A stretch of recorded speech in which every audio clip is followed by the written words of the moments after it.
avventura con le ferrovie fedetane è nata circa 30 anni fa, quando mi è capitato in mano una rivista inglese con dei modelli di locomotiva a vapore. Io in quel momento stavo facendo aeromodellismo, un grosso bimotore.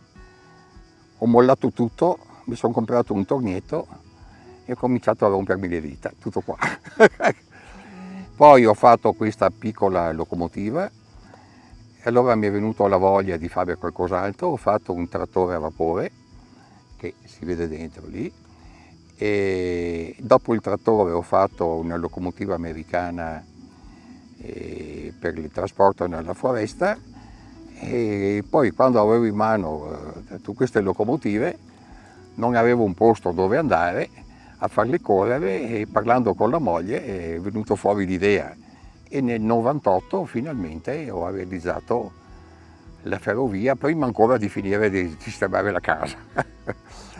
No, nel campo della meccanica sono autodidatta. Io sono ingegnere elettronico e la meccanica ho cominciato 30 anni fa, comprandomi un tornietto e poi leggendomi i manuali del tornitore moderno, fresatore moderno, e poi imparando da tutti i meccanici qui attorno, che sono sempre stati molto gentili con me, mi hanno sempre dato i consigli, sono sempre disponibili a dare una mano, insomma, proprio, e questa è una gran fortuna, insomma, veramente.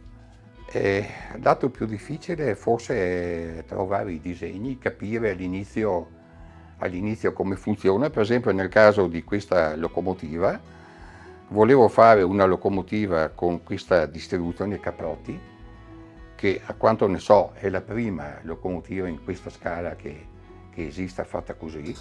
È una cosa molto complicata e di quali si è quasi persa la memoria. Queste sono una roba degli anni 20 dello scorso secolo. E sono entrato in contatto con l'ARST, cioè l'azienda di trasporti della regione Sardegna, e lì ho incontrato delle persone gentili. Hanno trovato negli armadi i disegni degli anni 30, e poi sono andato a Cagliari e lì mi hanno fatto anche vedere la locomotiva, ho fatto delle foto, e poi c'è un tedesco che abita nel nord della Germania che è pazzo per le locomotive sarde, e anche lui mi ha mandato su un sacco di foto, che è stata una fortuna perché con il Covid io non sono più potuto andare in Sardegna. La soddisfazione quando giro qui la prima volta di vederlo andare.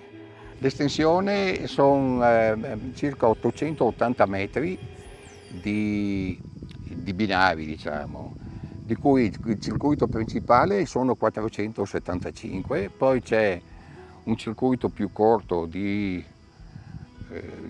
non ricordo più, 320 mi sembra, e poi uno più corto ancora di 200 e qualcosa. Quindi ci sono 3 possibilità, diciamo, di girare. Poi c'è uno scalo merci, dove sì, quando anni fa venivano tantissimi amici, una volta all'anno eravamo tutto lo scalo merci pieno di locomotive, di treni, di gente. È stato molto bello, diciamo, ecco.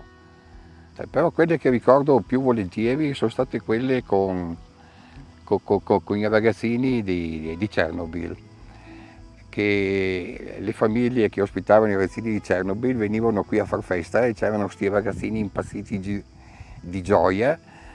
Poi abbiamo ospitato anche ragazzi handicappati della nostra famiglia e così via. Sono state esperienze belle quelle lì. Ecco. E poi con gli amici, ovviamente, con ex ferrovieri che si commuovevano a vedere le locomotive a vapore accese. E sto facendo la locomotiva a vapore del trenino verde delle ferrovie sarde. L'ho cominciato a fine 2019 e adesso non lo so quanto tempo ci vorrà, non so, perché è una cosa molto complessa, è una cosa nuova e quindi richiede anche di fare molte prove, molti sbagli, rimediare a sbagli e avanti così, insomma fa parte del gioco anche questo. Quindi. Cioè, cerco di non fare mai un lavoro che so già di riuscire a fare. Mi piace fare un lavoro che abbia qualche incognita davanti.